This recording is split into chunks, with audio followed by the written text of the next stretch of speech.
बड़ी खबर और सबसे पहले आज तक पर हम आपको ये बता रहे हैं कि बीएमसी के जो रुझान है साहिल के पास आंकड़े हैं। साहिल बताइए।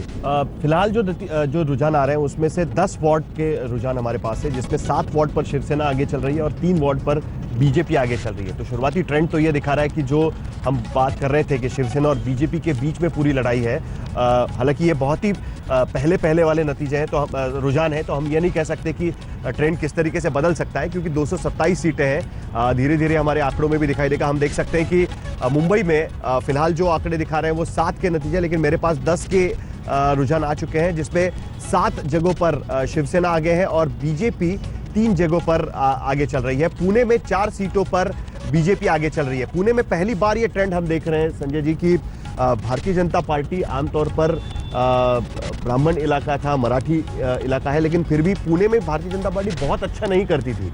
लेकिन इस बार के म्युनिसिपल कॉर्पोरेशन चुनाव में यह लग रहा है कि भारतीय जनता पार्टी कहीं ना कहीं रेस में आ चुकी है। वहां पर भी कांग्रेस एनसीपी के खिलाफ बीजेपी इस तरीके की लड़ाई चल रही है। बिल्कुल, बहुत इंटरेस्टिंग है, क्योंकि हम मानते थे कि एनसीपी का वो अपना इलाका है और यहाँ पर वो लोग कुछ करेंगे, क्योंकि कांग्रेस जैसी स्थिति नहीं है। वहाँ फैसले हो सकते हैं, वहाँ पता है कि कौन पूरी पार्टी के कार्यक्रम डिसाइड करता है। दोनों पवार साहब, बड़े वाले भी, छोटे वाले साहब भी। उसके बावजूद अगर पुणे में बीजेपी को जगह मिल रही है और एनसीपी की जगह खत्म हो रही है, तो ये भी एक बड़ा सिग्निफिकेंट पॉइंटर होगा। नहीं, और एक बात यहाँ पर मैं लाना चाहूंगा, क्योंकि पिछली बार के क्योंकि अभी एमएनएस के संजय चित्रे हमारे साथ जुड़ चुके हैं, तो उन पर बात करना जरूरी है, क्योंकि पिछले चुनाव में हमने देखा था कि मुंबई के नतीजे कुल मिलाकर एमएनएस को कितने वोट पड़ते हैं उस पर निर्भर हो रहे थे। अगर एमएनएस अच्छा कर रही थी तो शिवसेना को झटका लग रहा था। पुणे में एमएनएस पहली बार चुनाव लड़कर भी विपक्ष के तौर पर उभरी थी। एनसीपी को टक्कर दी थी उन्होंने, शिवसेना को पीछे छोड़ दिया था। इस बार कहीं भी फिलहाल नहीं दिख रहे हैं। रुझान अभी निकले हैं, लेकिन फिलहाल कहीं नहीं दिख रहे। ये बहुत ही पजलिंग है कि एमएनएस जो इतने एग्रेशन के साथ आया था, अपोजिशन स्पेस ले रही थी। हाँ, इस बार वो करीब करीब शांत है या गैर मौजूद है। संजय चित्रे, ऐसा क्यों है? ऐसा कुछ नहीं है। क्या हो गया कि भारतीय जनता पार्टी के पास उम्मीदवारी की बहुत कमी थी। हमारे उम्मीदवारी ने, जो पार्षद ने जो काम किया था, उस काम को ध्यान में रखते हुए अपना सत्ता की लड़ाई होती है, राजनीति में बाहर अंदर बाहर चलता ही रहता है। तो हमारे पास, हमारे बोले कांग्रेस के होने दो, एनसीपी के होने दो और एमएनएस के होने दो, सबको लेके अपने, उनके पास कार्यकर्ता ही नहीं थे। उनके बल पे वो आज चुनाव साले जीतते जा रहे हैं। लेकिन आप बात आपकी चल रही है, एमएनएस की बात चल रही है, लेकिन आप बीजेपी और शिवसेना की बात कर रहे हैं। वो कह रहे हैं कि उनके लोग बीजेपी ले गए, उठा के अच्छे लोगों को उठा के अच्छे काम किया। अभी जो 5 साल कार्यकर्ता किधर गए आपके? आपका सपोर्ट बेस किधर गया? वोटर किधर गए? नेता ठीक है जाते हैं, लेकिन वोटर किधर गए? संजय जी ने जो बात कही कि बहुत जोश से आप आए थे, बहुत धमाके के साथ आप आए थे, लेकिन आप गायब होते जा रहे हैं। ऐसा लग रहा है कि नोटबंदी के बाद जो लोगों, खाली भारतीय जनता पार्टी के पास पैसा बचा है और नगर पंचायत और पंचायत के जो चुनाव हुए खाली उन लोगों ने पैसा बांटा है। जो एनसीपी जैसी, जो पुणे में आज तक 50 साल एनसीपी राज कर रही थी, आज एनसीपी की हालत इतनी बुरी है। 110 साल की कांग्रेस है। बीएमसी की बात कर लीजिए। नहीं, बीएमसी के बाद 110 साल की कांग्रेस की भी हालत उतनी खराब है। तो मनसे को तो 10 साल हो गए। हमारे लिए तीसरा चुनाव है। हम चुनाव का आगे नतीजे के ऊपर देखेंगे और आगे आने 162 पार्षद है। मुंबई में 227। क्या पैसे की वजह से भारतीय जनता ये सब पैसा बांट के काम कर रहे हैं? आपके पास पैसे थे तो आप अच्छा नहीं अच्छा कर पाए? ऐसा है कि भारतीय जनता पार्टी ने साम दाम दंड भेद वो सभी लगाते हैं, लेकिन इन्होंने जो पैसा है वो अधिक लगाया है। ये तो बात सच है। ये पैसा कहाँ से आया, क्या है, कितनी मीटिंगें हुई और कितना क्या हुआ, अभी इलेक्शन कमीशन को बताएं कि हमने डिजिटल पेमेंट किया या कैश में किया है। वर्करों को किस तरह से, थोड़ी देर में तो वो आपका जवाब दे देंगे। तो ये तमाम सारी चीजें हैं। ये बात जो बोल रहे हैं वो कई हद तक सच है। संजय जी, ये संजय जी और सापरा जी तो दोनों जो बात कर रहे हैं, क्या इसमें दम लगता है? मैं इसको नहीं मानता हूं। मुझे बल्कि ये लग रहा था कि चित्रे साहब राजनीति में है और उनको लगता है कि रुपए पैसे की दिक्कत हो गई नोटबंदी के कारण। ऐसा बिल्कुल नहीं है। बीजेपी का अगर ये आइडिया था कि अपोजिशन के हाथ में पैसा नहीं होगा, सप्लाई रोक देंगे, ऐसा भी नहीं है। कुछ कैशलेस भी नहीं हुआ है। खूब आराम से कारोबार चल रहा है। चुनाव में नोटबंदी के कारण किसी भी राजनीतिक पार्टी को कैश की कोई समस्या नहीं हुई है। ये मैं आपको बहुत भरोसे के साथ बता सकता हूँ। देखो, मैं आपको एक बताना चाहता हूँ। हमारी सत्ता नासिक में थी।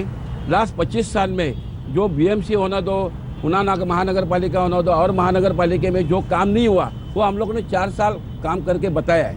वो गोदा पार्क होना दो, बॉटनिकल गार्डन होना, जो बाकी जो डेवलपमेंट करना चाहते थे। नहीं, एक मिनट, मेरी बात पूरी होने दो साहब, मेरी बात पूरी होने दो।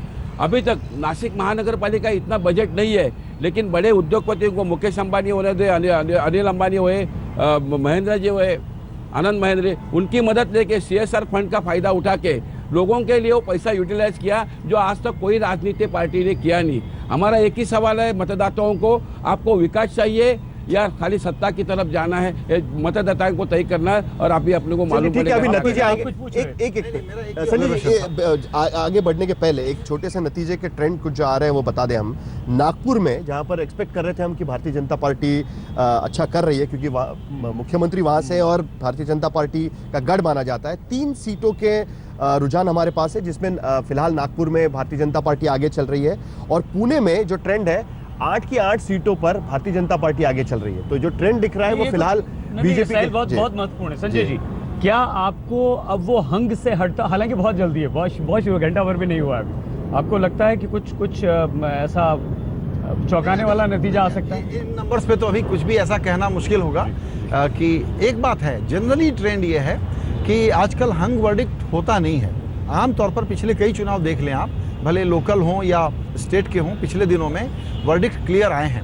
हमको उम्मीद करनी चाहिए कि जहां भी जो वर्डिक्ट आए वो क्लियर आए, ताकि ये बाकी जो डील मेकिंग होती है वो कम हो, हॉर्स ट्रेडिंग कम हो, और लोगों को किसी के दबाव में काम न करना पड़े। एक बात बताइए, साहिल और संजय जी, आप दोनों आप वरिष्ठ पत्रकार हैं, आप क्विंट के साथ भी जुड़े हैं काफी ग्राउंड। यार ये बार-बार वरिष्ठ मत बोलो। अच्छा, ये बताइए साहिल और आप दोनों, आप लोगों के पास आ रहे हैं हम, स्थानीय निकाय चुनाव है, बात सड़क की नहीं हो रही है, पानी की नहीं हो रही है, बिजली की नहीं हो रही है, विकास की नहीं हो रही है, बात डिमोनेटाइजेशन की हो रही है, बात गठबंधन की हो रही है, बात केंद्र में सरकार और राज्य में सरकार की हो रही है, ये क्यों? देखिए, सबसे बड़ा फर्क इस बार के चुनाव में यही था कि अब तक जो चुनाव मुंबई में लड़े जाते थे उसमें जो कैंडिडेट है वो ज़्यादा इंपॉर्टेंट होता था। ऐसा माना जाता था कि अगर वो कैंडिडेट आसपास के इलाके में जाना पहचाना है, कुछ काम किया है, तो उसको टिकट देना चाहिए।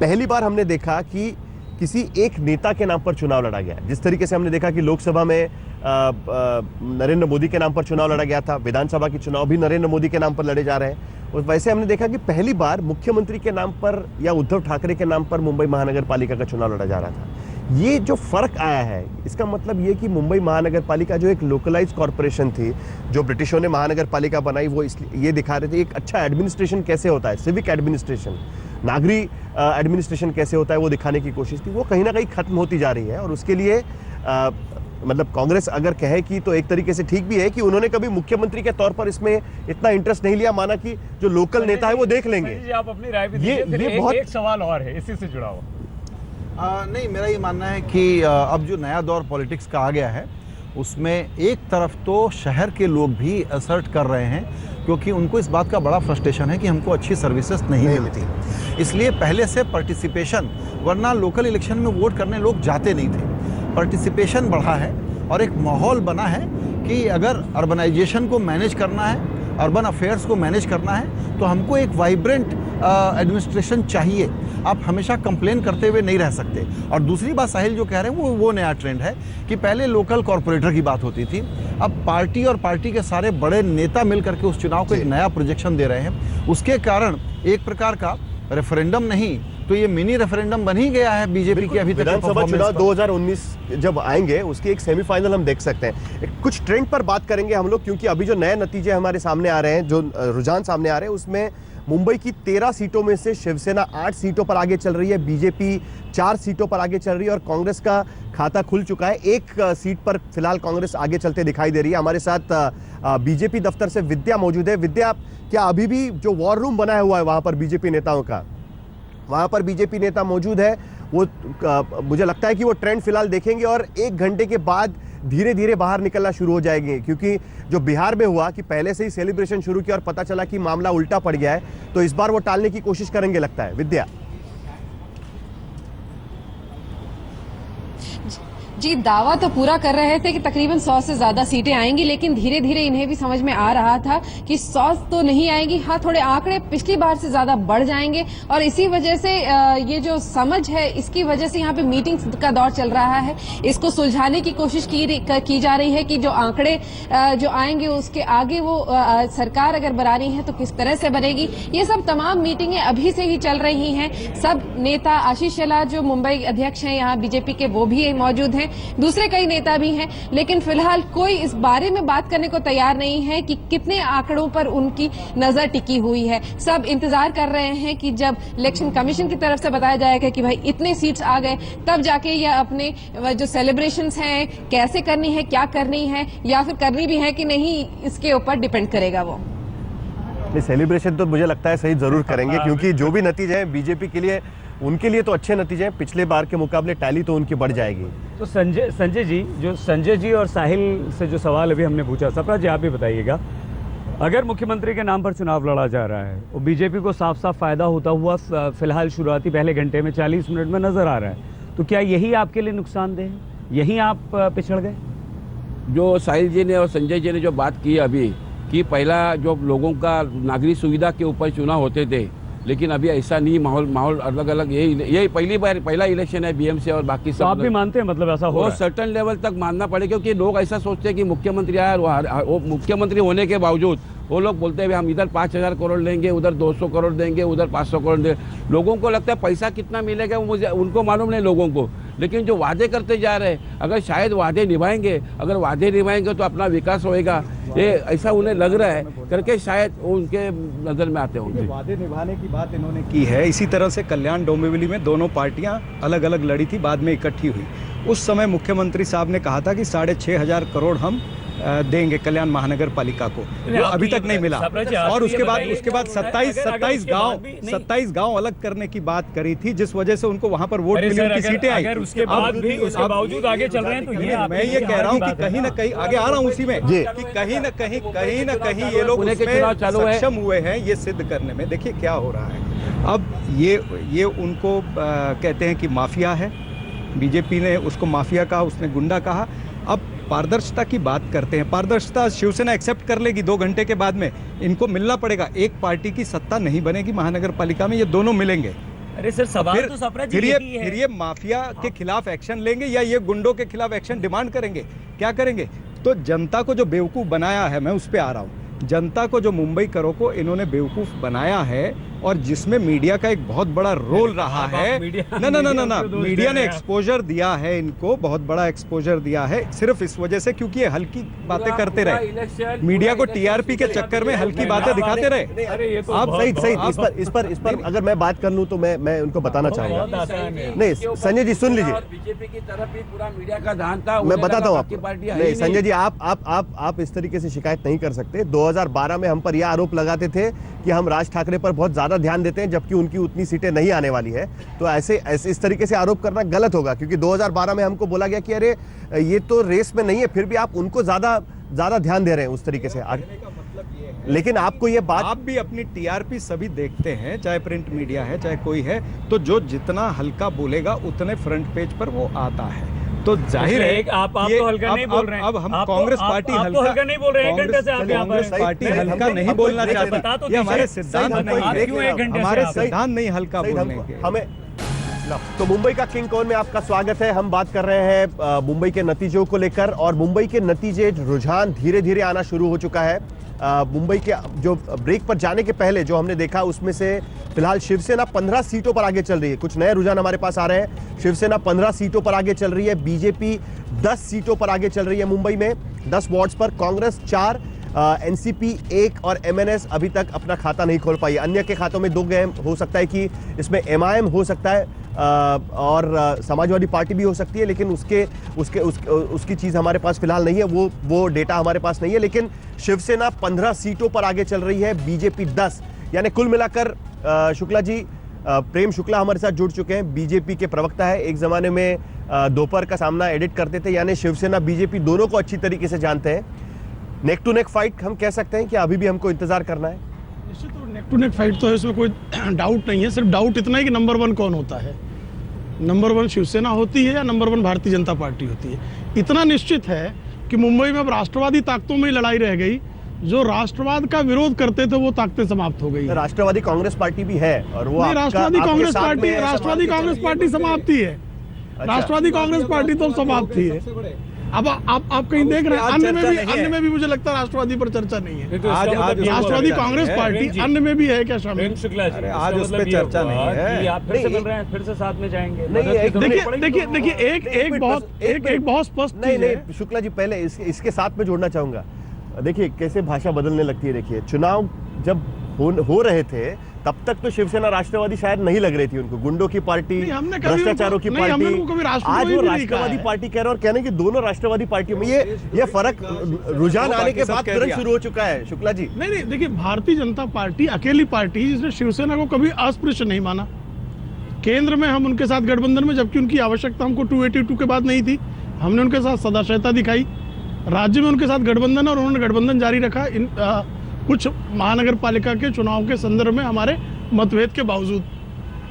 यदि शिवसेना बढ़ती है तो भारतीय जनता पार्टी ने कभी शिवसेना के महाराष्ट्र के विस्तार पर आपत्ति नहीं की। ये तो आपने पाया ही। हो गए हैं प्रेम शुक्ला जी आप और पहला घंटा है। लेकिन एक उसका पक्ष और भी है। हम बात कर रहे हैं मुंबई के नतीजों को लेकर और मुंबई के साथ महाराष्ट्र की 10 और महानगर पालिकाओं के नतीजों को लेकर, लेकिन बड़ी खबर के साथ हम अब आ रहे हैं कि 19 जगहों पर पुणे में फिलहाल भारतीय जनता पार्टी आगे चल रही है। ये बहुत बड़ी खबर है भारतीय जनता पार्टी के लिए सहित। संजय जी, हम ब्रेक के पहले बात कर रहे थे और शुक्ला जी की थोड़ी सी आवाज बदली हुई लग रही थी, टोन थोड़ा सा चेंज हुआ लग रहा था शिवसेना की तरफ। ये जो लग रहा है, ये क्या दिखता है कि यही अचीव करना है उद्धव ठाकरे को। उद्धव ठाकरे की पोजीशन बड़ी साफ है कि बीजेपी जूनियर पार्टनर थी, जब से जीती है हमारे साथ मिसबिहेव करती है। अब अगर ताकत हाथ में आ गई और ये विनम्र हो गए, ये मतलब इनके बड़े नेता जो कहते हैं कि हम इनको कुछ बताएंगे भी नहीं, कंसल्ट भी नहीं करेंगे, कॉन्फिडेंस में भी नहीं लेंगे, अगर ये नंबर आ गया और उद्धव के साथ ठीक से पेश आ गए तो शायद ये लोग अलायंस में रह जाएंगे। लेकिन एक पैरेलल कमेंट्री और है, वो ये है कि शिवसेना ने जिस प्रकार का विरोधी पार्टी का रूप अख्तियार किया बीएमसी के लिए, चुनाव के लिए, और ये सफलता पाई है, तो ये भी कि अपोजिशन का स्पेस भी बड़ा रोचक और इंटरेस्टिंग हो सकता है। जब कांग्रेस और एनसीपी की हालत ऐसी हो रही हो तो शिवसेना के मन में ये टेम्पटेशन होगा कि आगे दोस्ती करनी है या ऐसे ही चलना है। ठीक है, एक छोटा सा ब्रेक हमको दोबारा लेना पड़ेगा। जाने के पहले एक छोटा सा राउंड अप। शिवसेना 27 सीटों पर मुंबई में आगे चल रही है, बीजेपी 14 सीटों पर आगे चल रही है, कांग्रेस 6 सीटों पर आगे चल रही है, यानी डबल सीटें शिवसेना की करीब बीजेपी से ज्यादा है मुंबई में फिलहाल जो रुझान है उसके तहत। लेकिन पुणे में बीजेपी को 19 सीटों पर बढ़त मिल चुकी है, तो एक बहुत बड़ी बढ़त है बीजेपी के लिए पुणे में।